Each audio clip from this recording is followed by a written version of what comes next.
তো আজকের ওয়েদারটা বেশ সুন্দর, তো হুট করে একটু বেরিয়ে পড়লে মন্দ হয় না।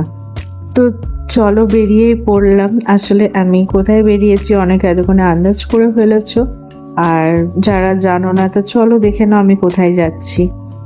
তারপর কিছুক্ষণ যাওয়ার পর ভাবলাম আজকে তো বেরোনোর সময় ওয়েদারটা বেশ ভালোই ছিল, কিন্তু হঠাৎ দেখো কি ঝলমলে রোদ, ঠিক আগের দিনের মতো প্রচণ্ড গরম।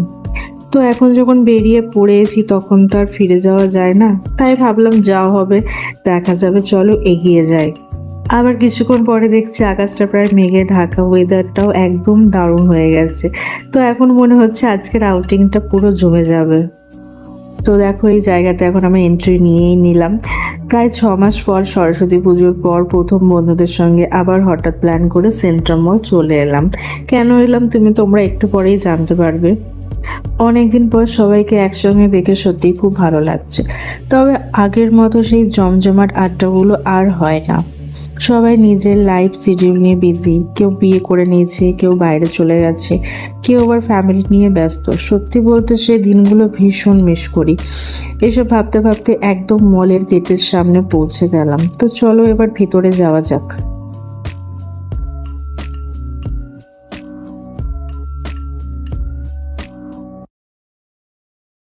তো চলো গল্প করতে করতে এবার প্রায় 4th ফ্লোরে চলে এলাম, যেখানে কোন মুভিটা দেখতে এসেছি তোমরা হয়তো এতক্ষণে গেস করেই ফেলেছো। আমার অল টাইম ফেভারিট, ছোটবেলা থেকেই স্কুল কলেজের সবাই জানে আমি কার ফ্যান।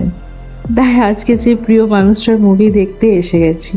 দেখো মলটাও আজ বেশ জমজমাট, প্রচুর ভিড়, নিশ্চয়ই তোমরা আন্দাজ করে এতক্ষণে ফেলেছো।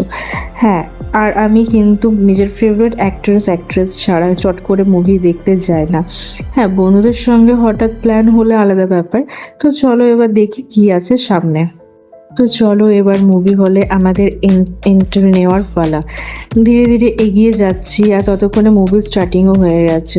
ও সরি, তার আগে আমাদের ন্যাশনাল অ্যান্থেম জনগণ মন দিয়ে আমাদের এই মুভিটা শুরু হলো। তারপর শুরু হলো নিজেদের সিট খোঁজার পালা। সবাই যে যা নিজের সিট নিয়ে ব্যস্ত, আর আমি মিনওয়েল পুরো এক্সাইটমেন্টের মধ্যে ছিলাম আর আরাম করে বসে মুভি এনজয় করার পালা। तेरा मेरा रिश्ता पुराना।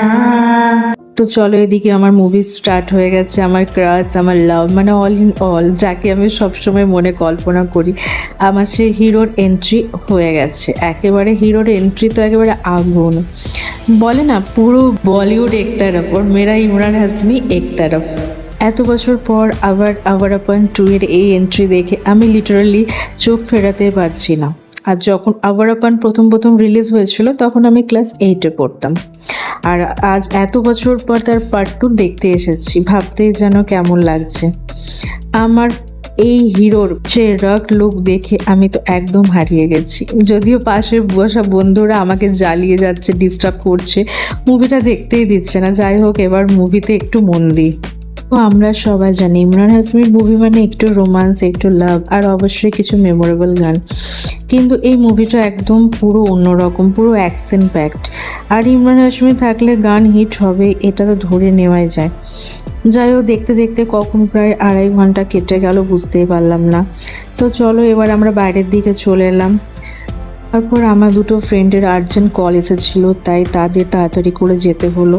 তাই আমরাও আস্তে আস্তে বেরিয়ে পড়লাম। সত্যি বলতে আজ সেভাবে আড্ডা এনজয় করা কিছুই হলো না, তবে অনেকদিন পর সবাইকে দেখে খুব ভালোই লাগছে। ফেরার পথে নিজের জন্য 2 আইসক্রিম নিলাম আর আমার বাড়ির জন্য কিছু স্ন্যাক্স কিনে এবার বাড়ির পথে রওনা দিলাম। আর যারা মুভিটা দেখেছো তোমাদের কেমন লেগেছে অবশ্যই জানিও, আর যারা দেখোনি তোমাদের পছন্দ হলে একবার দেখে আসতে পারো। সবার পছন্দ তো একরকম হয় না, তাই নিজেরা দেখে তারপর আমাকে বলো কেমন লেগেছে। তো ব্লগটা এখানেই শেষ করছি। আমার ব্লগ ভালো লেগে থাকলে লাইক, কমেন্ট আর সাবস্ক্রাইব করতে ভুলো না।